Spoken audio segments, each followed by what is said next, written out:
Good evening, guys. Welcome to Midwest Fantasy Football Week 3. This week's top score, Brandon's blown call, knocks off Josh's sober draft, 145.5 to 109.9. 2 weeks, two top scores for Brandon's squad, pending a stat correction, of course. Securing the top score of the week by just 3/10 of a point. You had a mammoth game on Monday night from Pat Mahomes. No! This is Patrick! Sorry. Patrick Mahomes.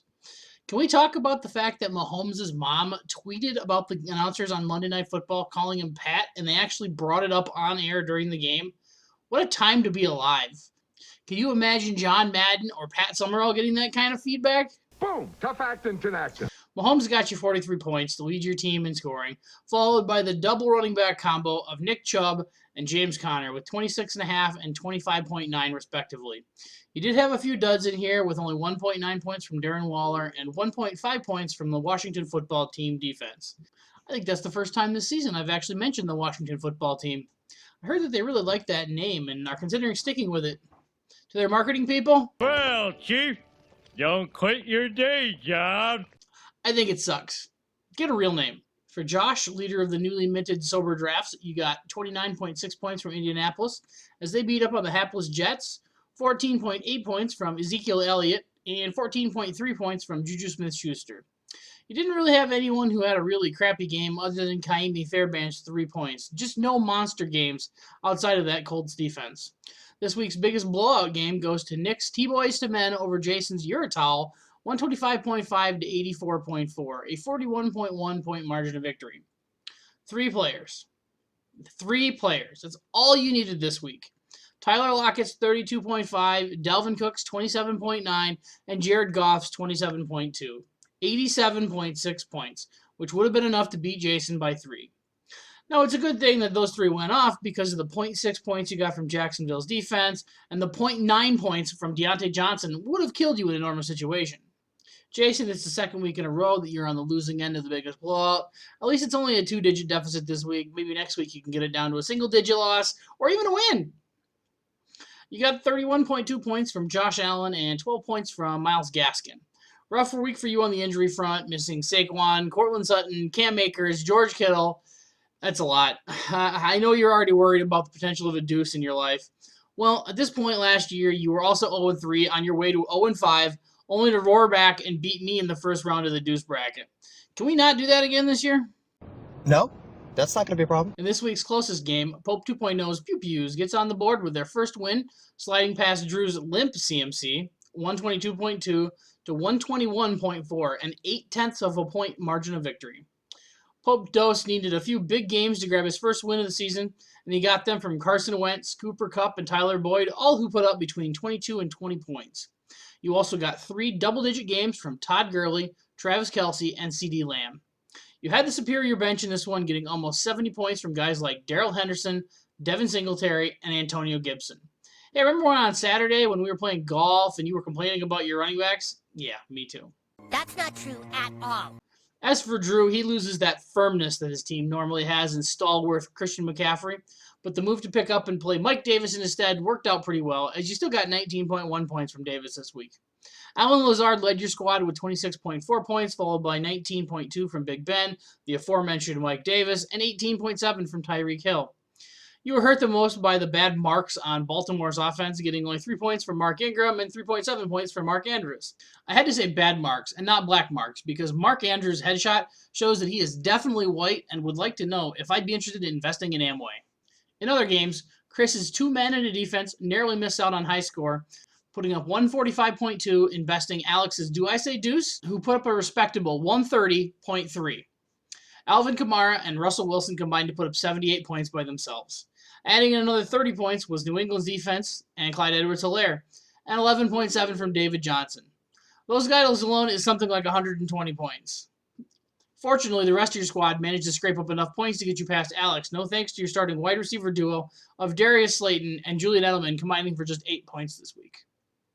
Alex definitely had the more even, consistent team across the board, led by 25.8 from Austin Eckler and 24.5 from Aaron Rodgers.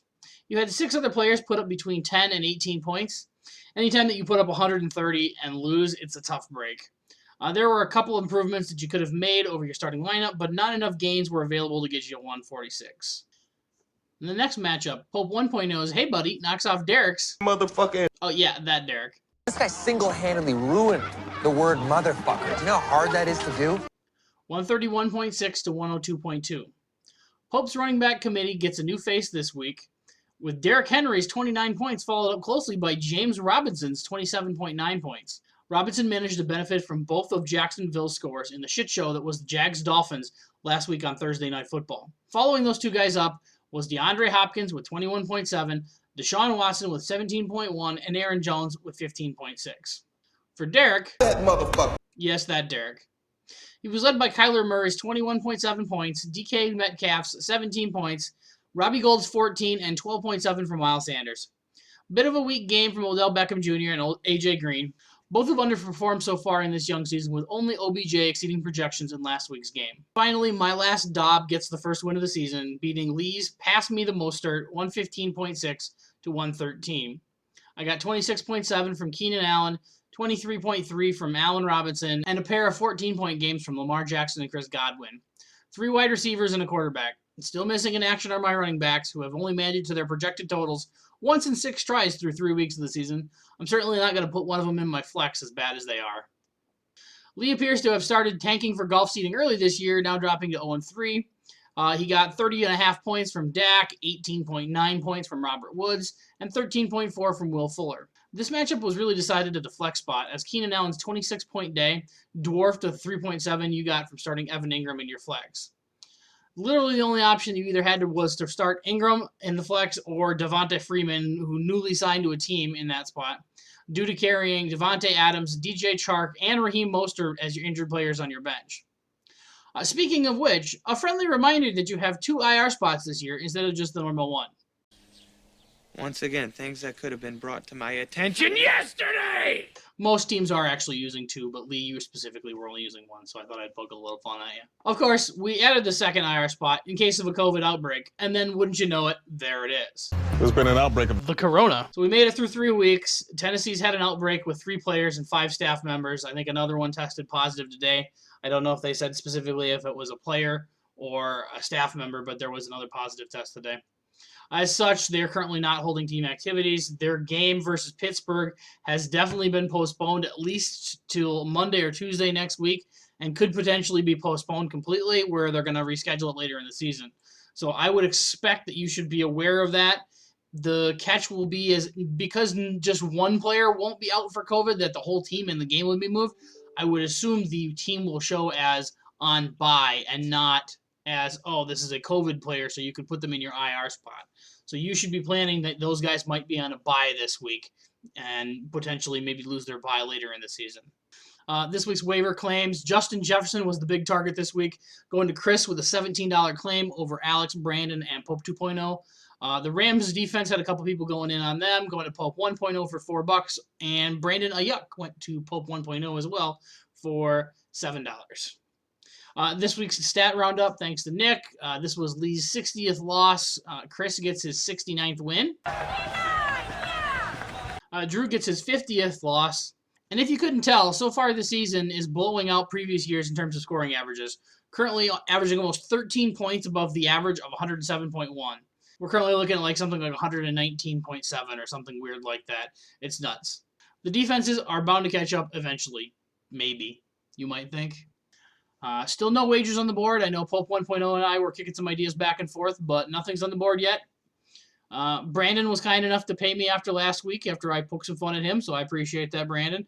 The same cannot be said for Josh, who must have seen the video because he's changed his team name to Sober Draft after I commented about his draft prowess in last week's video. How about it, Spock?